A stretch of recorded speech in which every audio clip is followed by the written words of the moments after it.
Estamos de volta para o bloco final do programa Vale Soluções de hoje, com a psicanalista Adriana Ferreira, de Campinas. Adriana, existe também a questão da alienação, que é um tema recorrente, que também atrapalha e envolve cuidados. Como lidar com isso? Bom, a alienação parental é uma lei de 2010, que é uma lei muito boa, porém tem que ter um certo cuidado de como que isso vai resolver dentro da família, tá? A mediação é a melhor solução hoje para alienação. Por quê? A alienação vem quando existe um conflito, principalmente entre pais separados, em que um acusa o outro ou deixa de incentivar a criança à família. Então, quando chega no processo isso jurídico, o que acontece? Às vezes a parte que acusou, ela passa a ser alienadora. Porque ela vai falar para a criança, olha, tá vendo o que o outro fez? Então, ele também está fazendo alienação. Então, a mediação na alienação, eu acho que ela é fundamental. Eu acho que deveria estar na lei esse processo de mediação em várias sessões para melhorar isso. Deixa eu te colocar um ponto, quando esse tema é propício. A alienação parental, ela envolve o lado subjetivo do ser humano, envolve emoções. Sim. Nós sabemos que emoções, elas se transformam em cavalos selvagens e são desgarradas. E a maioria da sociedade, seja essa ou de outros países, dificilmente sabe lidar bem com as suas emoções. Verdade. A mediação, ela propõe a racionalidade, Sim, não é? proporciona pensar. Mas isso envolve seres humanos. Sim. Consegue-se fazer uma mediação real? Sim, consegue. Consegue? Consegue. Isso é muito bom porque a gente realmente vê resultado na mediação. Porque quando você coloca o conflito para as duas partes e o que é parafasear? Repetir exatamente as mesmas palavras. Que o mediador, ele é facilitador, ele não induz e nem impõe nada. Então, ele vai repetir as suas próprias palavras. Então, na alienação funciona muito porque quando você coloca para um pai o que ele está falando, mas com outra voz, em outro tom, ele se assusta. Porque ele vê o mal que ele está causando para ele e para o filho. É como se fosse uma nota musical, um acorde. É um choque, na verdade. Você coloca numa outra frequência para que a pessoa se torne mais receptiva. Isso, esse é o papel do mediador. Então, onde entra também o preparo do mediador. Sim, por isso que é essencial ter um preparo e uma estrutura. Eu dou cursos em prefeituras, ensino a mediação, mas um processo simples, para eles entenderem o contexto do conflito. Você dá curso para quem em prefeitura? Quem são as pessoas de prefeituras que fazem os seus cursos? Na verdade, as prefeituras escolhem pessoas específicas nas secretarias, para que elas tenham um olhar diferente para os demais funcionários. Secretaria de Obra, Educação é fundamental, porque a maior secretaria de qualquer prefeitura é a Educação.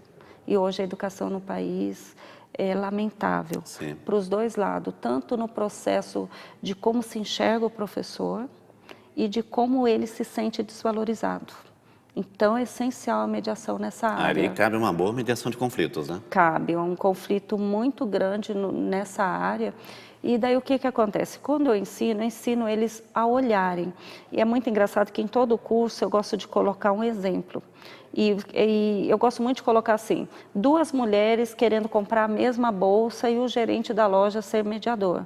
Então ele tem que ter uma rapidez, porque ele também está no jogo ali.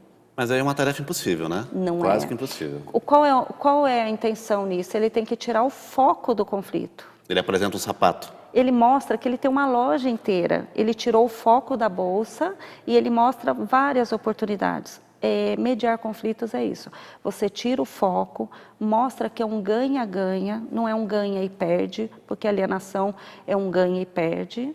Então, é um ganha-ganha para todos. Então, quando você consegue mostrar essa visão longe do que é o conflito deles e tira o foco, resolve. Fazer a pessoa ceder. Faz a pessoa refletir e ela se olhar como assim, como uma falha que ela teve e consertar. Porque a gente só aprende errando. Também tem um vício comportamental, né, Adriana? Tem. Quando a gente fala em prefeituras, sindicatos, né? São comportamentos repetitivos, né, que muitas vezes não enxergam com clareza essa imparcialidade toda, não é? Mas sabe por quê? O poder. o poder sobe. A gente sabe que todo mundo que entra em uma prefeitura, em um sindicato, o que acontece? Se a pessoa não tem uma estrutura psicológica boa, ela acha que ela pode tudo. Sim. E aí os conflitos vão crescer mesmo. E eu sempre deixo no final das palestras uma família muito conflitante, conhecida no mundo todo, que é a família do Elvis Presley, que houve uma falta de comunicação.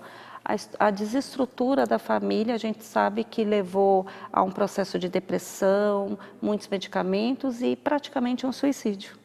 Um suicídio que foi diário, até chegar ao óbito. Então, quando você mostra que o poder não resolve, que é a comunicação que resolve, as pessoas entendem. Quando pais me procuram e eu mostro um vídeo que o Elvis fez falando da família dele, e há anos atrás ele fala assim, eu não mediei. Para você ver como a mediação é importante. Porque ele entende, deixando. Ele viu que a falha ali foi falta de mediar. Achou que o poder era maior. Então, assim, o ter não pode ser maior que o ser da pessoa. E hoje os valores estão invertidos. Sim. Hoje o ter é maior. Eu tenho, eu posso. Por isso que o poder nos municípios preocupa. Porque você vê que a pessoa entra no município, ela deixa de ser e passa o que ela é. Ela tem, ela pode. E a mediação vem mostrar que não é isso. Que a comunicação, ele tem e pode, agora. Mas ele tem data para sair. Então, é importante o que ele é. E mediar é isso. Adriana, eu quero agradecer a sua participação. Antes do seu encerramento, queria que você deixasse uma mensagem para as famílias, sobretudo para aqueles que têm problemas nos seus lares, que muitas vezes não encontram uma luz para poder solucioná-los. É importante lembrar que cada família é única, que você não precisa buscar modelo em outras famílias. Se você tiver a comunicação, seja ela como for, respeitar a hierarquia, a hora de falar, a hora de ouvir e principalmente de recuar para refletir o problema e tentar entender o contexto da sua família e mediar isso, a estrutura melhora e você vai ter resultados que você jamais saberia que seria possível. Você vai ver que a comunicação é eficaz. Então, é muito importante, independente do problema, a família inteira participar daquilo, resolver junto e ter uma união na comunicação. E os pais saberem ouvir. E os filhos saberem o momento de falar e entender que família é uma empresa. Alguém tem que administrar ela, tem que ter um gestor. Então, os pais são gestores e administradores. E esse papel está muito invertido hoje. Eu vejo famílias administradas pelos filhos. Por isso, tanto conflito e tantos casos que a gente vê na justiça. Obrigado, Adriana. E eu quero te entregar a cartilha. Muito obrigado. E para você aprender a mediar também. Vou me esforçar. Chegamos ao final do programa Vale as Soluções de hoje. Estaremos de volta no nosso próximo encontro. Muito obrigado pela audiência. Até lá.